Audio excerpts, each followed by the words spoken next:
Regine. Hi friends, I'm Shamir Amali from DBG here to discuss about extensions and related libraries of Node.js. What is an extension? Any answer?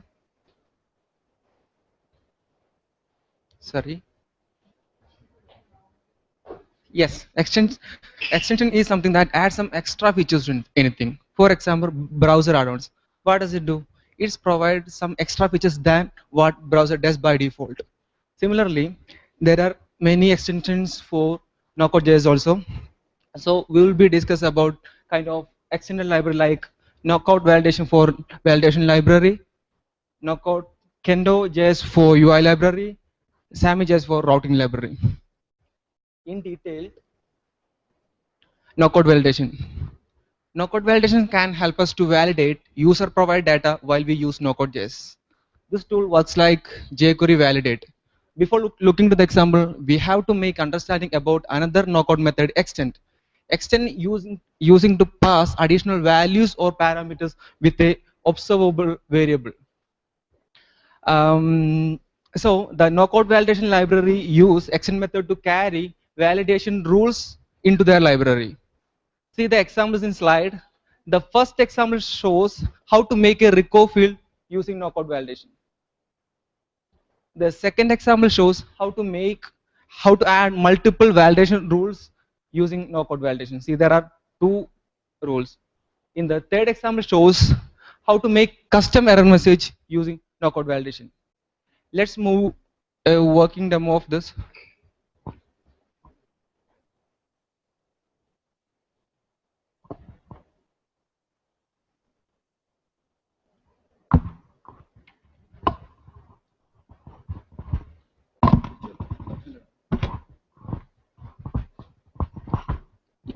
In this example, we have three text boxes here: username, email, and age, which needs to be get validated, and a bit of css for error message, and a view model too.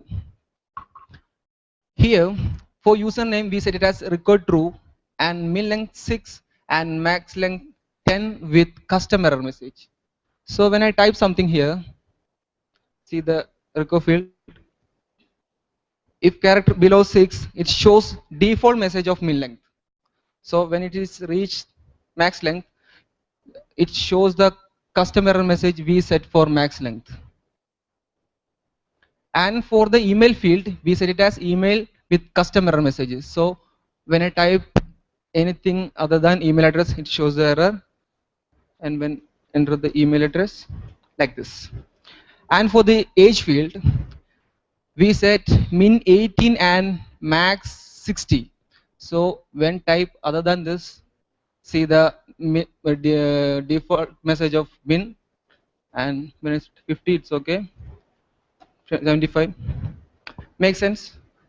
So we are seeing a lot of websites doing these type of validations, and you can see that how easily we can implement it. And if you are using Knockout.js, and that is by default it is not possible, but we have to use an extension for that. That is called Knockout validation. So how to include that Knockout validation? Okay, let me show that.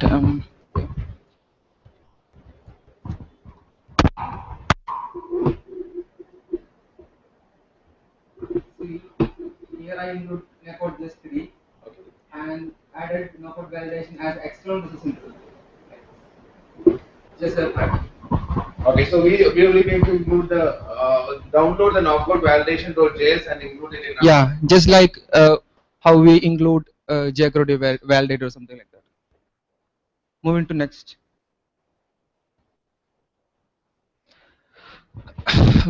Knockout Kendo. Knockout Kendo can be used as UI library for Knockout.js. This tool provides UI elements like what jQuery UI provides. Using Kendo, you can easily implement autocomplete, menu bar, panel bar, calendar, etc. etc. Let's see a demo page of Kendo.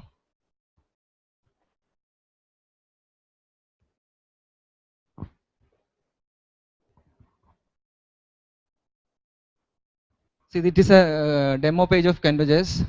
So here, autocomplete. See how it works. So I type and select its Apple and see the code example. We have a view model and there is observable array with different values. These values will be listed in autocomplete. And here we have a data bind inside. We have added this is control and the observable array assigned to this like this. And date picker. See, this is a date picker. You can move like this and select any date, and you can select years, something like this, and it is very easy to implement. See, here set start date as observable with a default date. It is a current date, and it is binded to a input text. Also, there are many UI elements like which we use in any project. So you can just go to Kendo, download it and use it directly. That's all. With a few lines of code, or you can accomplish a lot of things. So this is a progress bar. You can change value here like this. It is very easy to implement, I think. So in your project, whenever you see these type of UI, you do not need to worry about anything. That is normally whenever we see that type of UI, we will be thinking about, oh, it will take much time for us to implement. But you can see that how quickly we can implement that. And in the view model, we set percent as 25 by default value, like this. Moving to next, routing. What is routing? Routing provides a methods to tracking user states and loading record resources as needed without page reload. So as you know, Nocode doesn't support routing. So we have to use any third-party library like Samages or something like that. Let's see a working demo.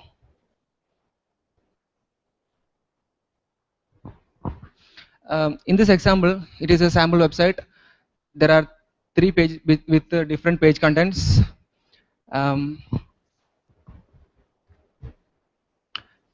In this section, it is menu populated using knockout.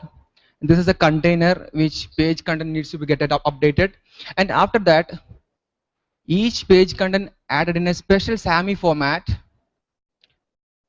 under the script tag with an ID. See, this is the content of about page and context page. So when user click on any menu item, the page content get updated without page reloads. And also SAMI keeps the browse status, so you can click on back or move forward of browser, so you can move to the page like that.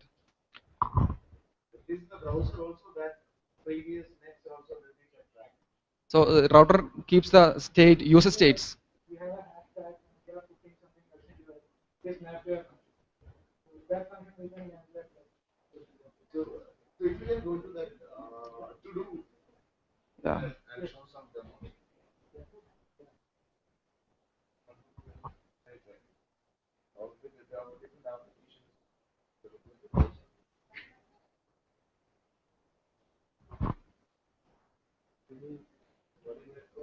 To do MVC.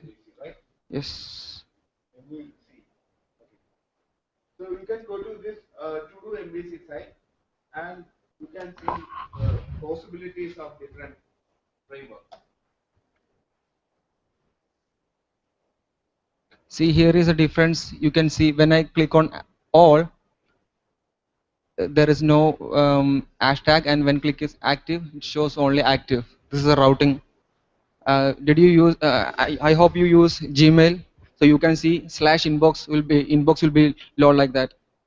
That is routing. Because it is routing between different UAL. That's all. Any queries? Okay. Thank you.